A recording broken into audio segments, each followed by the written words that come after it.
You know, we're never more like Jesus than when we're generous. I want you to think about this for a moment. How many of you have ever had someone that was really generous to you? You know, they gave you a gift, or they gave you their time, or they gave you their influence. Maybe you were trying to get a job and you really needed someone to speak up for you, and that person stepped in. Or maybe you were trying to pay your college tuition and someone stepped in and helped you in that area. But how many of you can remember a specific time of someone being generous to you? How about raising your hand right quick? It'll probably be most of us in the room today. At some point in time, we've had someone to be generous to us, and we had someone to be really kind to us and meet a need in that moment. And that's the key. I always tell people a miracle is a miracle because of timing. And you just never know the different ways that God's going to be working in our life. And then He turns around and gives us someone to be generous in interacting with us to help us to be able to accomplish a purpose. Now, on the other hand, you also have the opportunity to be generous. And I'm not asking you to toot your own horn today or anything like that, but is there ever been a moment where you could say, I really got to be generous to someone? If you say, yep, I've had that opportunity and I took it, how about raising your hand for me right quick, all right? You remember how that made you feel? When you got to be generous to someone? And you know, maybe that generosity is that whole thing of playing it forward today that's so popular. You know, that you can be in a line at, let's say, Chick-fil-A, and someone starts paying for the meal behind them and they pass it on down the line till it, you know, it goes and it goes. I saw a chain the other day, I think it was like 38 cars, you know, have played it forward. I always love that kind of stuff. And you know, when I'm in a store, or in a restaurant, and I'm looking around, I always look for people that I can buy a meal for. You know, I might see a couple that I'm looking at, and I just think, man, I want to bless their day. And so the other day, we were all eating as a family, and so I took my granddaughter, Addison, with me, and I said, hey, we're going to go over here, and we're going to pay for this family, this husband and wife. We're going to go over, and we're going to pay for their meal, and then you're going to tell them that we paid for it, we've taken care of their tip, and we just want them to have a wonderful day. And the reason I did that, she was a little nervous, and I said, honey, you're giving them something. We're good, right? And I wanted to know how to have a bigger heart. You know what I mean?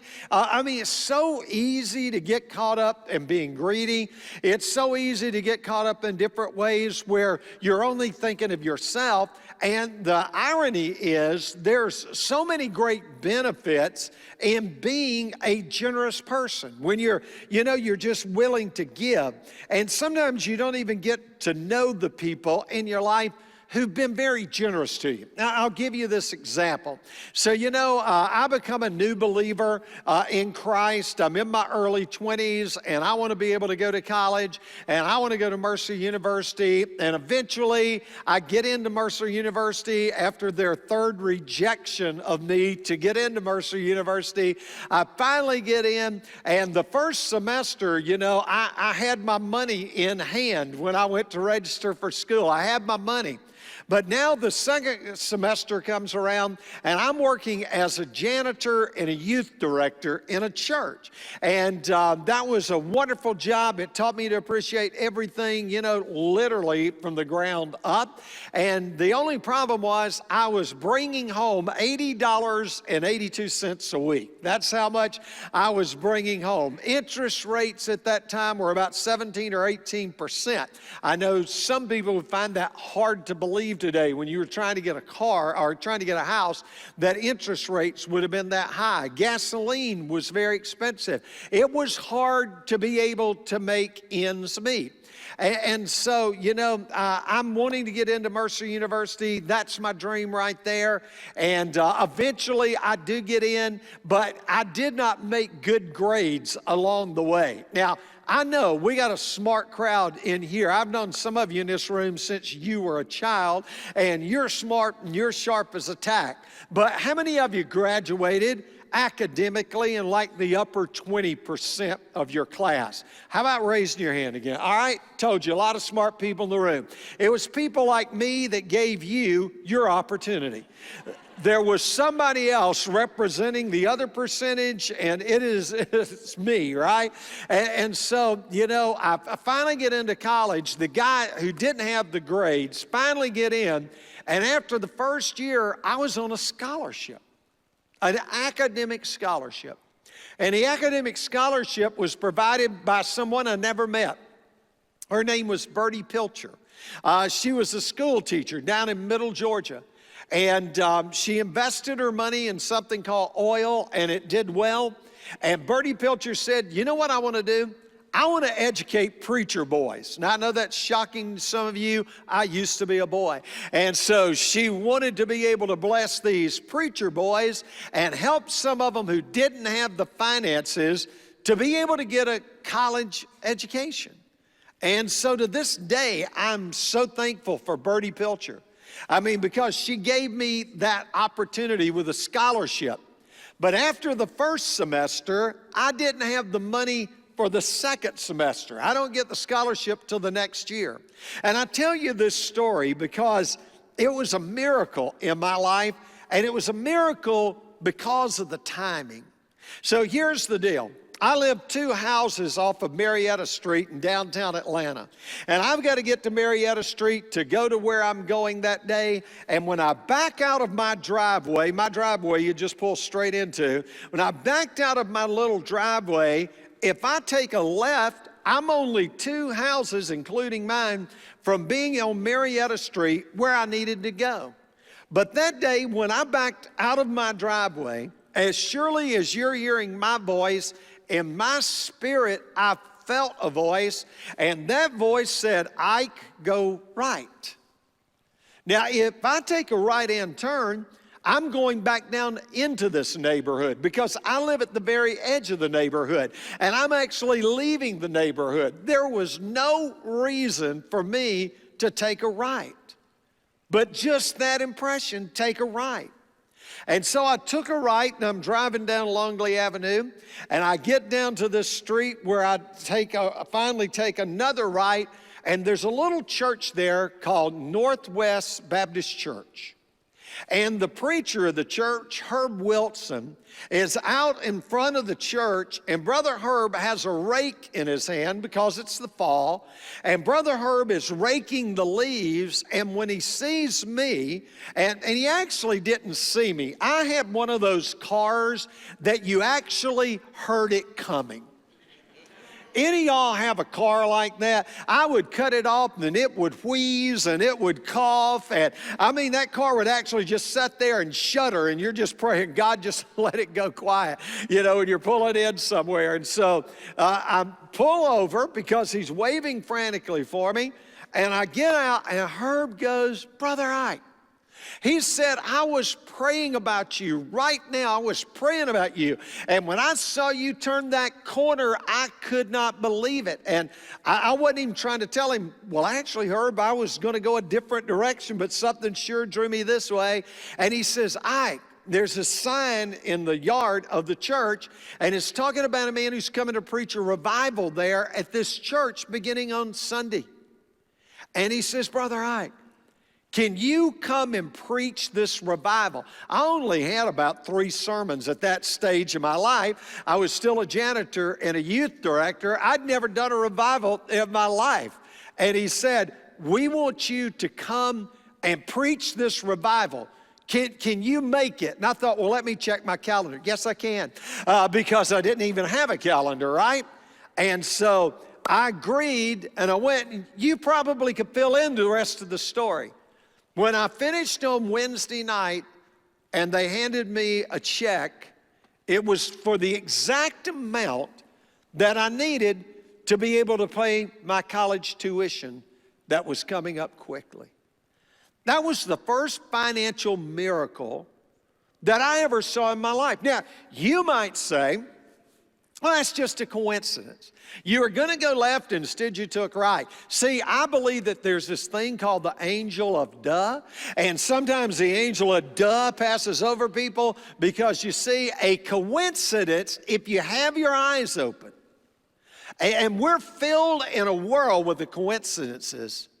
A coincidence is when God chooses to remain anonymous and tugs on your heart and says, go right instead of left. You know, that morning I've been in prayer. That morning I was trying to figure out how in the world I was going to pay that second semester. I mean, man, some of y'all been there. We were living on Hamburger Helper. How many of y'all remember Hamburger Helper? Dear Lord, that stuff was tougher than Teflon. I mean, man, you didn't know what was in it, but it was very, very filling. I always thought of it as manna, right? You know, manna in the Old Testament, people say, oh, I wish the Lord would give us manna. You know what the word manna means? What is it? And so a lot of us have eaten manna at your school cafeteria when you were growing up, right? What in the world is this stuff? And so I experienced a financial miracle. And then Bertie Pilcher filled in the very next semester. And I was able to get through college. And when I finished college, I was still making $80.82 a week. And I started realizing what generosity of other people. See, Herb Wilson, that preacher, he took a chance. I had never preached a revival, ever. I'd only preached like one message here and there. But Herb Wilson was generous to me because he opened up his pulpit. And only now, being a pastor, can I really appreciate what it means when you allow someone else to stand up on this stage. Now, we have all of our pastors here at Pima that we know and that we love, and we're thrilled for them to stand. But you can bet your life, before I invite someone to come and to stand here, I want to know exactly what's going to take place. That was the influence he shared with me, was the opportunity to be able to stand in the church. And then the church was generous enough to be able to give me an offering that allowed me to be able to go to school and to be able to do it uninterrupted. And that's why I was able to graduate from college in 2 years and 1 quarter, because I went year round because somebody was helping me along the way. You know, I had a wife who taught me how to tithe. Cindy was one that her dad, Henry Mitchell, taught her the value of tithing by giving her and her sister each would get $1 each week as their, allowance, and he would have it in 10 dimes. They get a stack of 10 dimes, and he'd go, now the first dime belongs to the Lord. And so you give that first dime. So when I become a Christian, not having grown up in this kind of an atmosphere, I wouldn't have known about that, except there was someone there to guide me and to begin to teach me about generosity and to begin to help me understand that you cannot outgive the Lord. You just can't do it. And then God has these amazing ways of doing other things in your life. So I got to tell you this story. So I'm the pastor over at North Star, and we're brand new. And at the time, we were people rich and cash poor. We had so many people coming, and so many of these people were brand new Christians, and we were an extremely young church. I mean, we could have done something on diapering a child properly, and we'd have had 300 people show up. It was crazy. It was this young church, but we were having huge numbers, but our offerings didn't reflect it at all.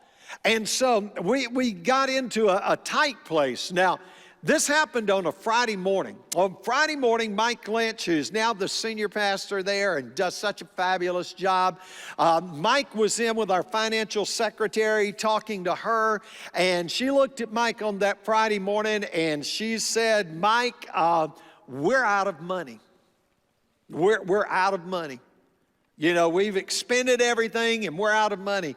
She said, let's call Ike and let him know. And Mike is a really sweetheart of a guy. He said, let's not call him now. Let's let him get through the weekend. And rather than ruining his weekend, we'll tell him on Monday. We'll tell him on Monday. So I didn't know this was happening on Friday morning. right around 11 or 12 o'clock that day, I get a call. I get a call from somebody that's a member of the church. Marlon, you can remember all this. You were right there, you and Donna. And I get the call from this guy from the church, and he goes, Ike, he goes, you know how you've preached over and over again that God is going to have to raise up millionaires in our church to do everything that God has put into your heart that we're supposed to do as a church? And I said, yeah, of course. And he said, well, let me tell you, he said, ever since you preached a message, and this was in the very, very beginning, I preached a message called The Prayer of Jabez. Later on, a guy named Bruce Wilkerson wrote a book about that, and it became an amazing book that impacted so many people. And it was about having a generous heart and asking God to actually bless you so that you might be able to bless others. He talks about, enlarge my tent, lengthen my cords so that my tent can go out more and I can help more people. And it's all around that concept, because here's what I know about the group in here today. Here's what I know about the people that are watching online. By and large, 99.9% of us, if we were blessed with more, we would give away some of that we're blessed with. Nearly everybody I know wants to be more generous. They want to be able to give. They want to be able to make a difference. And so if you were blessed in that way, then you can make that difference. So years and years before, at New Hope Baptist Church, I had Bruce Wilkerson in to preach before he ever wrote the book. He wrote the book for the National Day of Prayer one year. And so Bruce had been in our church, and he preached this message on the prayer of Jabez, and I took it verbatim and preached it in those early days in the beginning of North Star Church. And this guy said to me, I have listened to this message every week at least once or twice or sometimes 3 times a week. And all I've done, Ike, is pray, God, when I become a millionaire, I want you to bless me, give me the courage to follow through on what I'm committing to you. And that is, when you make me a millionaire, I'm going to give that first tenth to you. Now, this is Friday, about 11 or 12. And he said to me, Ike, today I became that millionaire. But I became a millionaire several times over. And he said, I want to wire to you guys $250,000. He said, do you know how to tell me to wire it to you? I said, no, but you can bet your sweet life I will as soon as I get off this call. And so I call over, and Mike and financial secretary, I go, you're just not going to believe this. This is what has happened. See, here was the deal. God knew our need even before I knew our need. God already knew. And God was working in the heart of a generous person. And that generous person turns around and gives us the funding. I'm not saying that North Star Church wouldn't be there today, but I'm telling you it would have been close to not being there. Because we were out. And imagine his joy and his wife's joy and his family's joy when we say, hey, buddy, here's what happened that you didn't even know about, and God was using you. See, I want to be a part of those kinds of miracles. I want to be a part of being that kind of a person that has the heart of a philanthropist. I can't say it, and I sure can't spell it, but I want to be one, all right? So I just use the word generous, okay? I want to be that generous person. I want to be that person that Jesus is referring to in Luke chapter 6, verse 38, when he says, give and you will receive. Your gift will return to you in full, pressed down, shaken together to make room for more, running over and poured out into your lap. Do you see all the ways that he's saying this can happen in your life? And now here's the trigger that makes it happen, and here's what I want to give you practical steps on. You say, Ike, is this the introduction? Yes, it is, but just hang on, I'm going to get you there, all right? The amount you give. This is Jesus talking, not Ike. And he's talking about a principle of life. As a matter of fact, he really starts this thought out by saying, with what judgment you judge people with, you're going to get judged right back. If you're a judgmental, cynical personality that's always telling everybody what's wrong with them, then nobody's ever going to think there's anything right about you, and people will avoid you at every corner that they possibly can. They truly will. And so he goes, with judgment, you get judged. And then he works his way down and he says, but let me tell you something. There's a reverse to this as well. Yeah, with judgment, you just get more judgment. But do you know when you give, your gift is going to return to you in full? Whatever it is that you give in the name of the Lord, He's going to return to you in full. And then he gives all those things, pressed down, shaken together, making room for more, running over, poured into your lap. The amount you give will determine what you get back. So, if you ever learn the joy of giving to someone that cannot possibly repay you, that's one of the coolest feelings in this entire world. So my idea, my concept is, I think everybody wants to be generous. Most everybody wants to be generous in life because we're wired that way. I think God has wired us that way. Now, sometimes we get a short circuit in us, and it's called sin. And then sin just makes us focus on ourselves. And no longer do we worry about focusing on other people. And so generosity is a way to get your wiring right. So most people I know really wish that they could give more, and there's a lot of different reasons, but here's the deal. When you make generosity intentional in your life, Marlon likes to say, we do not do random acts of kindness at Piedmont. We do well thought out acts of kindness. Just like this Friday on the 4th, I'm going to be able to be at Chalker Elementary with a lot of folks that, make up this room in our two different services, because a lot of our families are there. And we're going to be dedicating our 15th century perception room. Now, we already got 16 working right now, but this is going to be the 15th one. How are we able to do that? Because of your generosity, because of the way that you give. I told you a couple of weeks ago that the church was 14% above where it was last year in its giving, and the year before that, these have been the two best years financially in the history of this church during a pandemic that's now 22 months long. I want you to think about it. It would have been so easy to just go internally, go, man, I got to watch out for my family. Man, I got to watch out for my situation. I've just got to pull in. I've got to retract and contract, and I'm just going to worry about us. But instead, you've taken up what Nate said earlier. You realize that you're not giving to Piedmont Church, you're giving through Piedmont Church. You're giving through us. And it's making such a huge impact. And if you've never given away any money or any time, this would be a great time to get started, no matter what your economic situation is. And on the other hand, if you're just hoping to raise the level of generosity in your life, some of these things are going to help you. They're going to encourage you. So number one, just know this, the benefits of generosity. Every study done says, without fail, generous people are happier, they're healthier, they're more fulfilled in their life, they're more satisfied with life than people who do not give. Why? Because this very world was created to give. The plants give so that we can have oxygen and the right mixture, that's out there. Everything that is alive gives. And anything that does not give is going to be dead.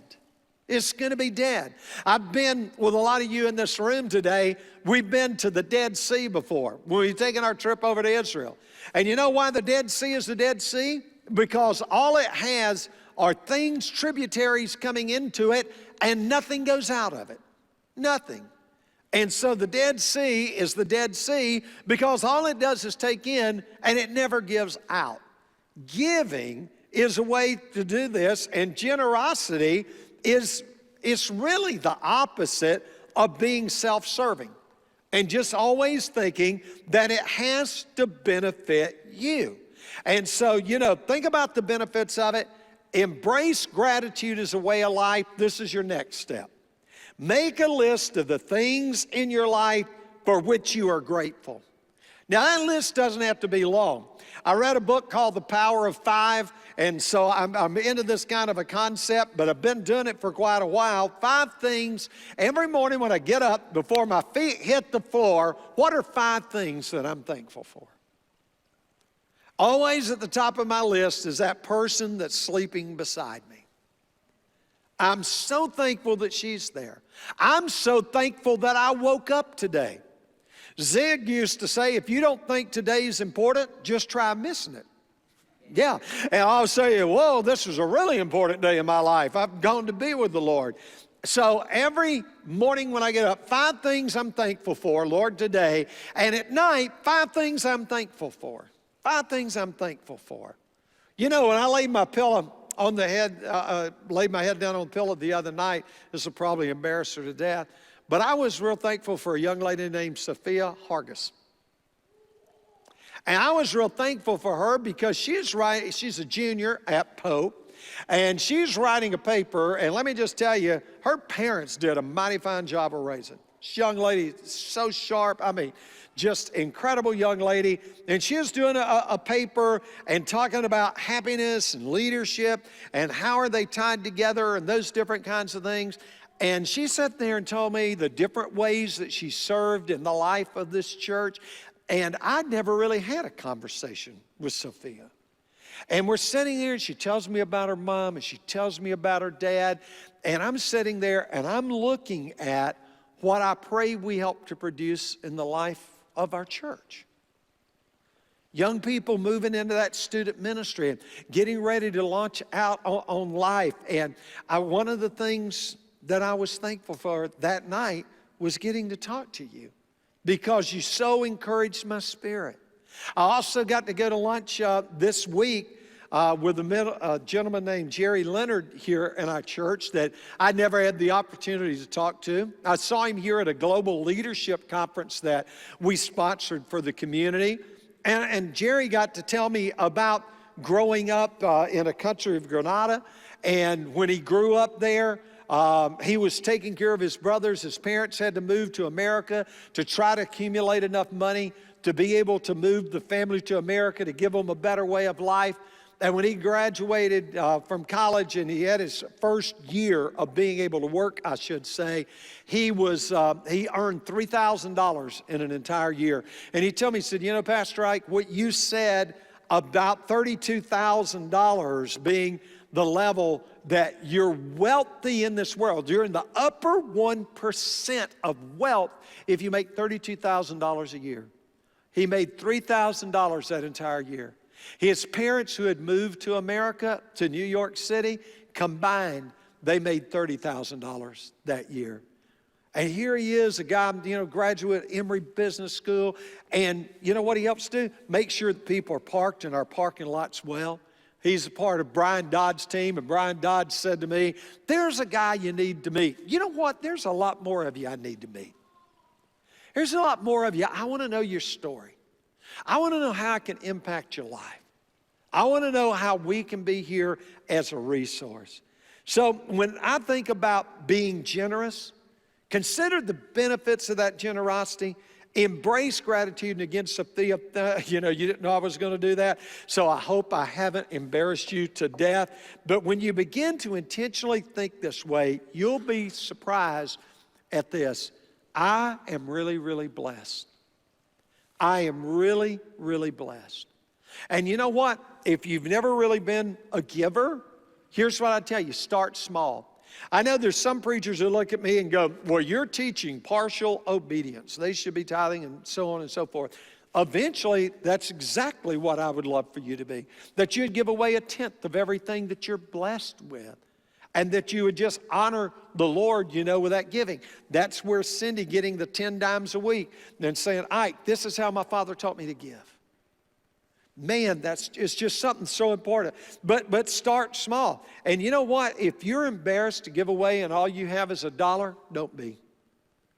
Because there's somebody else that dollar could make a difference. And when you get people combined together, it makes all the difference in the world to be able to help them. And maybe you start out by giving $5 to your church or $10 to your church, wherever it is, wherever you can afford it, and give a little push to what you can give and make that commitment. Lord, this is what I'm going to do during this next year. And then see what happens. Now, the best way you can do this is you give it first. When you receive your paycheck or your direct deposit, I don't know if anybody gets a paycheck anymore, right? You make your first expense an act of giving, and then you determine where everything else is going to come. Because most of us have this problem. We have a lot of month left at the end of the money. True? That's what happens. So then we just end up giving a leftover. But listen, divert a specific expense. That's a good way to get started. In other words, set aside a period of time, maybe for 30 days. Instead of me doing this, I'm going to take that money and give it to that. Like if you go to Starbucks, and you just go there one day to get a cup of coffee and a snack, say, I'm going to give this $50 next time, to a need that's really there. I mean, you may choose to bring your lunch to work, give up the Starbucks or whatever. I've got a buddy that does a thing called Personal Professional Best. And in his program, he just says you can't afford Starbucks. And they took what the average cost of a person, if they got Starbucks each day of the week, and what it would compound to over time, it was staggering. And no, I'm not anti-Starbucks. I just think that's pretty interesting. And then, find something you're passionate about and help fund the cause. Hey, if you're passionate about the environment, then give to somebody that represents the environment.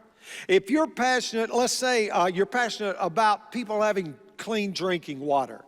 Here a few years back, well, about the time I came in, we did a thing with a group called Charity Water that we found out about. Charity Water is doing a fabulous job of putting wells into countries that didn't have clean drinking water. And they had a really cool campaign. We may have to do something similar one day.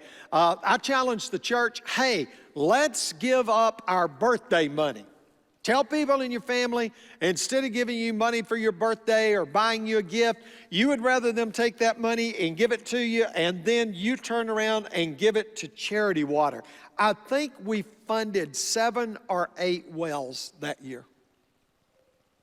What's the thing that lights you up? Is it foster care? Because we have Faith Bridge here in the life of our church that you could give toward, and things that we can do. I mean, there's so many different things, whether it's poverty you're trying to battle, child nutrition, and the fact that so many kids are hurting. Is it a civil rights cause that you really believe in, or a justice cause that you could say, you know what, I'm going to find a way to give to something that really lights me up, that really lights me up. And listen, find people that you believe in. When people come to me and say, I don't know what I'm supposed to do with my life. And by the way, next week we start the Purpose-Driven Life. And what in the world am I here for is the tagline. What in the world am I here for? Well, we're going to be helping you with that all the way down through Palm Sunday, Nate, I think is how far we're going with that. So I am just absolutely, totally thrilled that we're going to be doing this. But, we want to help you to find the purpose for why you're here. Why did God lay hold of you through Jesus Christ? He laid a hold of you so you could lay a hold of something else and be able to be that blessing to them. So here's what I tell people. They come and go, all right, how do I know what I should do in life? Here's what I say. Tell me your 3 greatest heroes in your life. 3 greatest heroes in your life. Can't be a family member. Who are your 3 greatest heroes and why? Because nearly every time the thing that makes that person a hero in your life is there's something there that lights you up about the kind of person you should be. So, you know, find out, what do those people support? What are the organizations they hold the most dear? What makes them so passionate about what they're doing? And then this is going to sound bizarre. Here's the last two things, and these will be quick. If you want to become a more generous person, these are going to be diametrically opposite, so stick with me. If you want to become a more generous person, spend time with some people that are desperately in need. Because one of the most effective ways to kill a lack of generosity in your life is to make space in your life for people who actually need your help. And one of the best ways is you take a step to know someone who is in need. Someone who's hurting. See, at Must, we help a lot of hurting people. And recently at one of our buildings that we own, a fire broke out.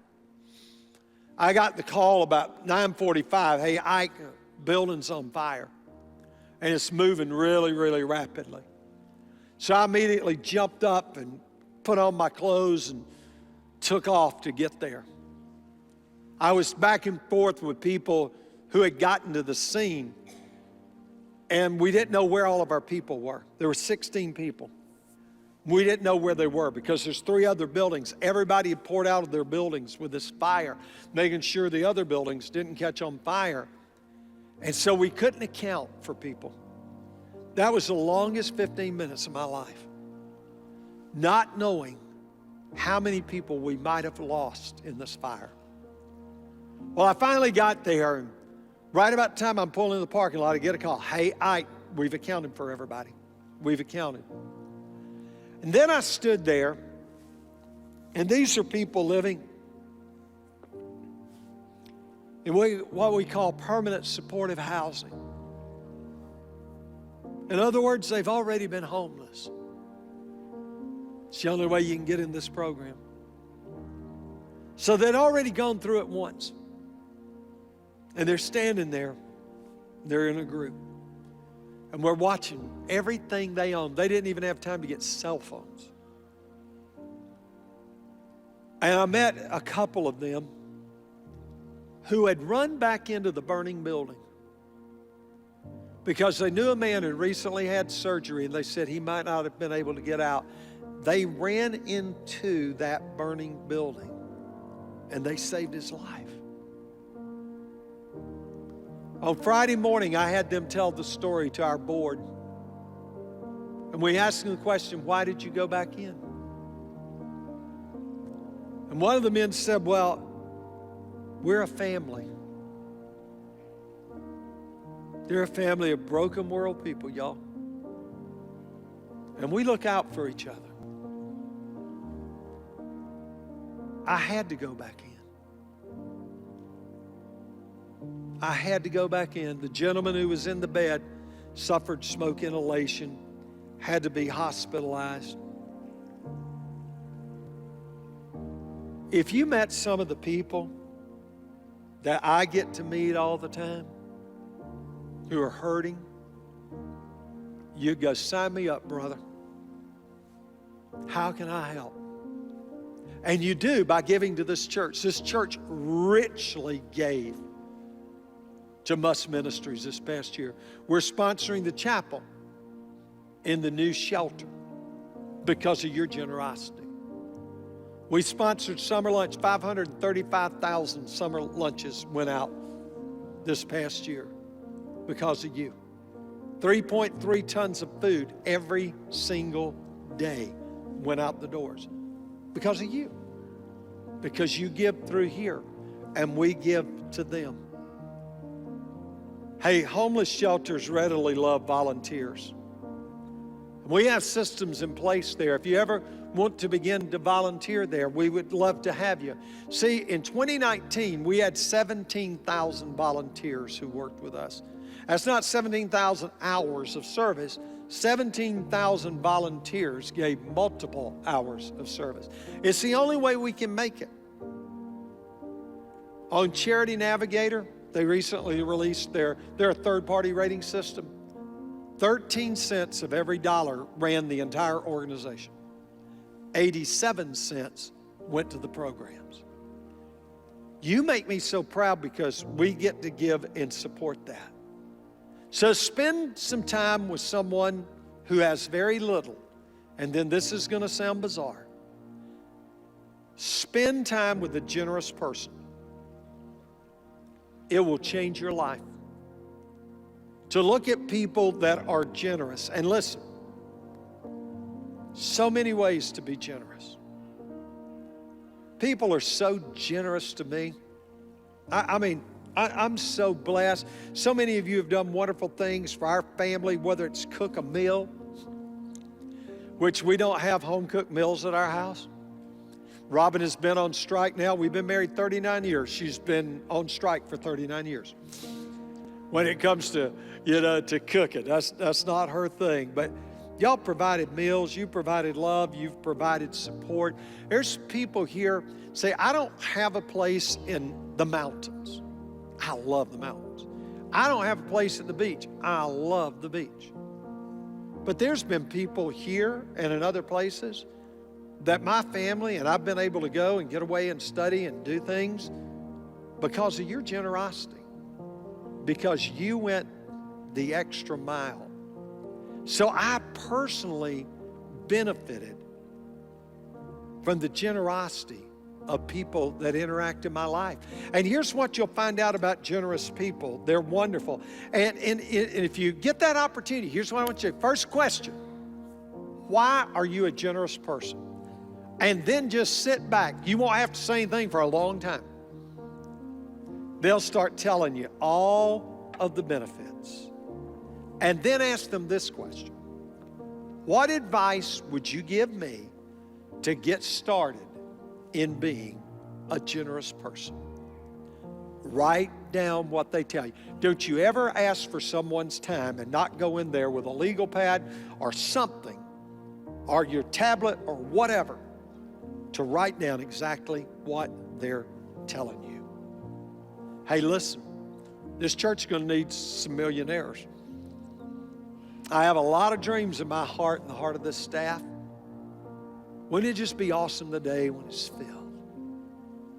When everything's going the other way, this church has had its best 2 financial years in its history.